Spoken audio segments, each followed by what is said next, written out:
Good morning, everybody. Peter, I wonder who's the oldest between the old friends. I take offence, I'm an old friend. I always like to think myself of youthful and useful.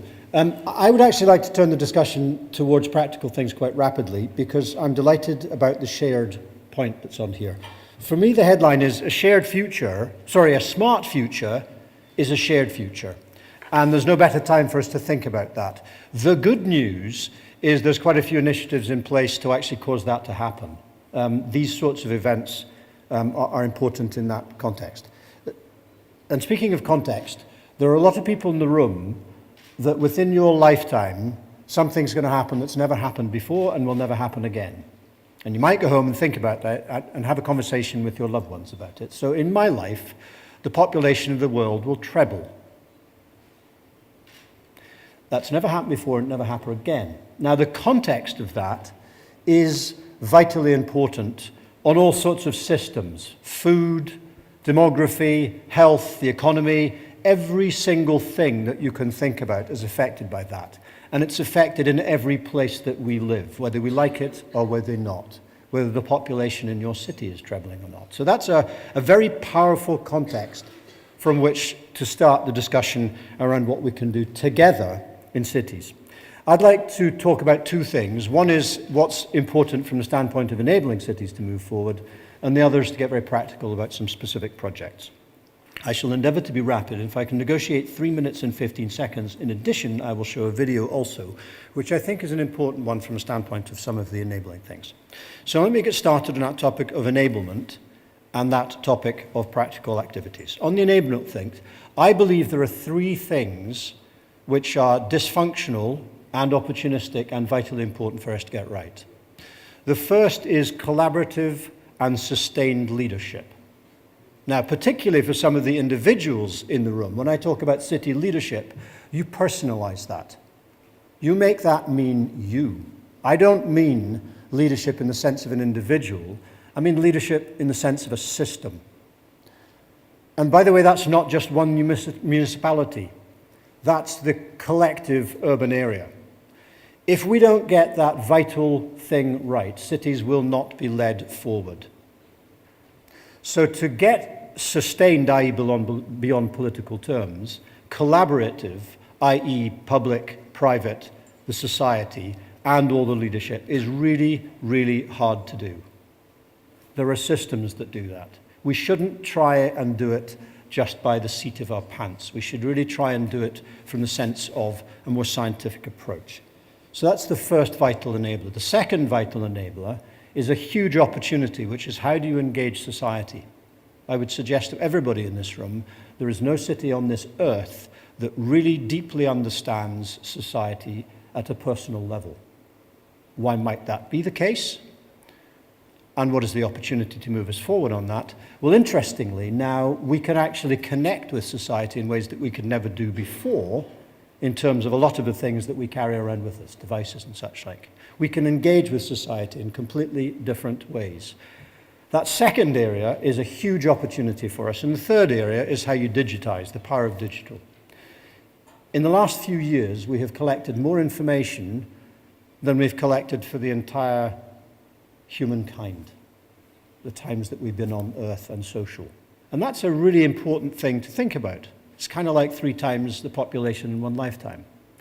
So how do we use the power of that information and separately the power of technology to do things differently? So those 3 vital enablers are important things for us to think about.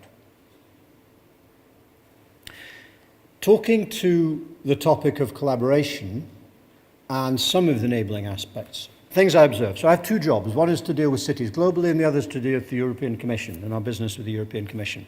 Those 2 things came together around something which presents an opportunity for us today to talk about. It's something called the European Innovation Partnership for Smart Cities and Communities. Effectively, the Commission, in their history, have gone through 3 stages. One is to throw seeds out to the wind and see what grows in terms of the money from the European Commission.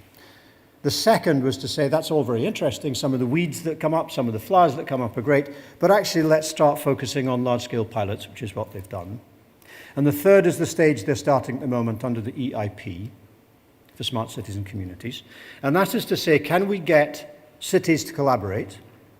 Can we get industry to join in from the standpoint of their investment?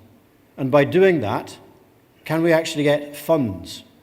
Because that's important. Can we bring funds in? And the Commission, through collectively coming together, are applying their joint funds towards particular topics. In this case, it's more things to do with energy, things to do with transport, and things to do with connected infrastructure. I see that as the third wave of how the Commission are trying to use the convening power of public administration to pull industry together to collaborate and to pull funds to the table to launch projects. And the important thing that they're doing is to launch something called Lighthouse Initiatives. And Lighthouse Initiatives are the new model, the new vehicle by which we can actually get scale and accelerate improvements in our cities. The concept of Lighthouse Initiatives, if I can continue writing and pushing the agenda forward with the Commission, is to bring, say, half a dozen cities together around a particular topic, city-led, half a dozen cities around Europe, and to bring industry that can bring thinking and research around that topic, and to bring money that will actually invest in that. And the important thing is that the cities will commit to a common solution and a common design. That creates scale. That means that it's lower risk for the investors. Investors like scale.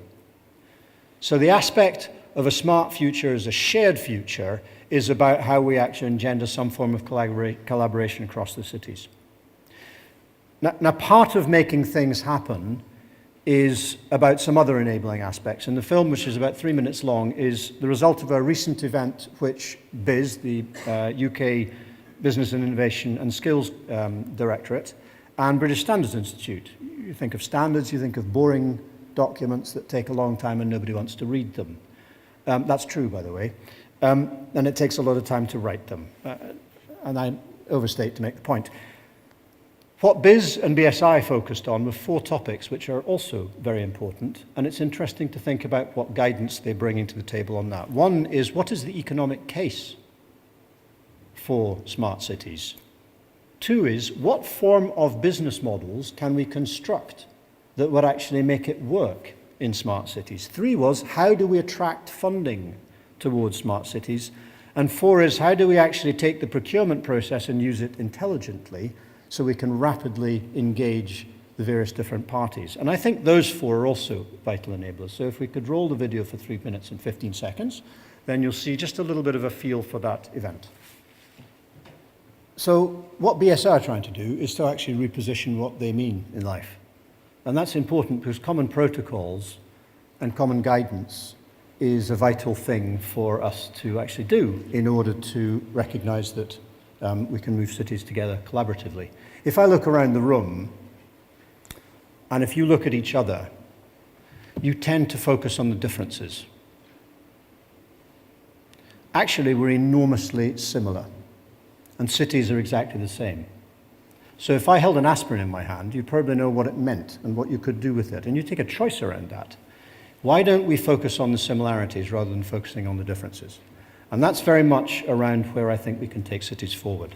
If I made just a few very practical things, which I think pulls both the European Commission agenda forward and takes it into reality. So something else that's happening, which I think is important, is the launch of something called the City Protocol Society, which I go to next week. And that is intended, as the film says, to bring private, public research and funding together to actually come up with common protocols. It's in the title, City Protocol Society, that will get and access some of that European funding. And it's a city-led program, but it's not a Eurocities type of city-led program, which is basically just the European cities. It's a collaborative, and that's vitally important from public, private, and society involvement in that. I wake up in the morning and I think, what can I do? What can I influence that will make things twice as good in half the time for half as much? It's entirely possible to do that, and it's entirely possible to do that in cities. So a few specific examples. In the area of urban mobility, Bordeaux Atlantique, the Mayor Juppé is sitting there with 15 or so municipalities around about it, and he's saying, let's build a peripherique around Bordeaux because we've got congestion.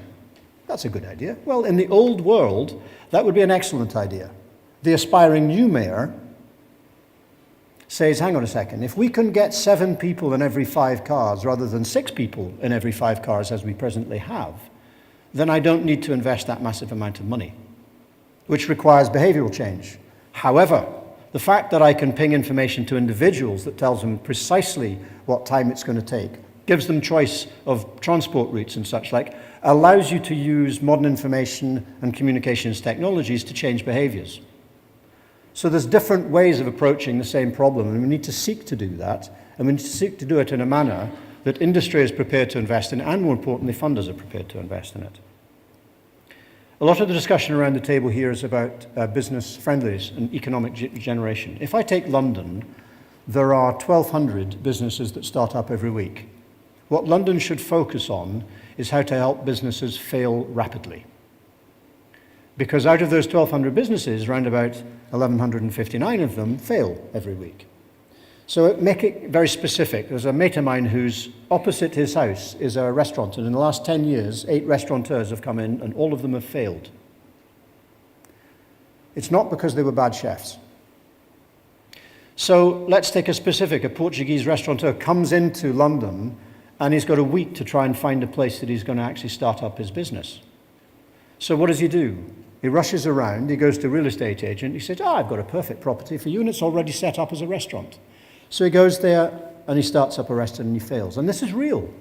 However, public institutions have had on record all of the inspections that they've made incredibly inefficiently for 8 businesses in the last 10 years.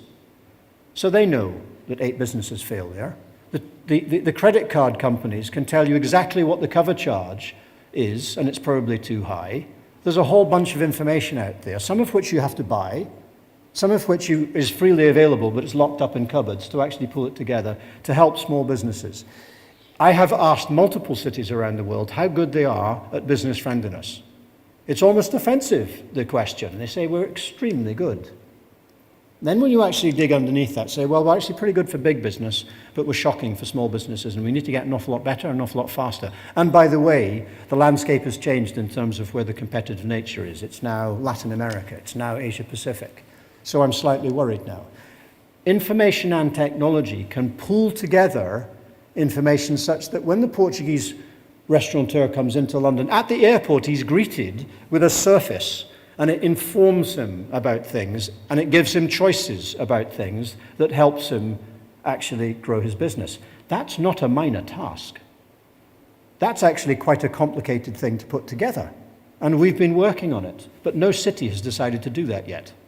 Now, not necessarily through the EIP funds, but through some other funds. There must be a means by which you can get a collaboration of intelligent people from cities, from industry, and from academia to actually address that topic and fundamentally change that.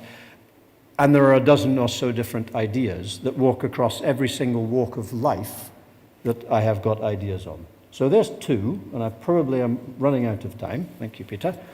But I'm more than happy, together with colleagues, to debate more of those. So thank you very much indeed for that. Thank you.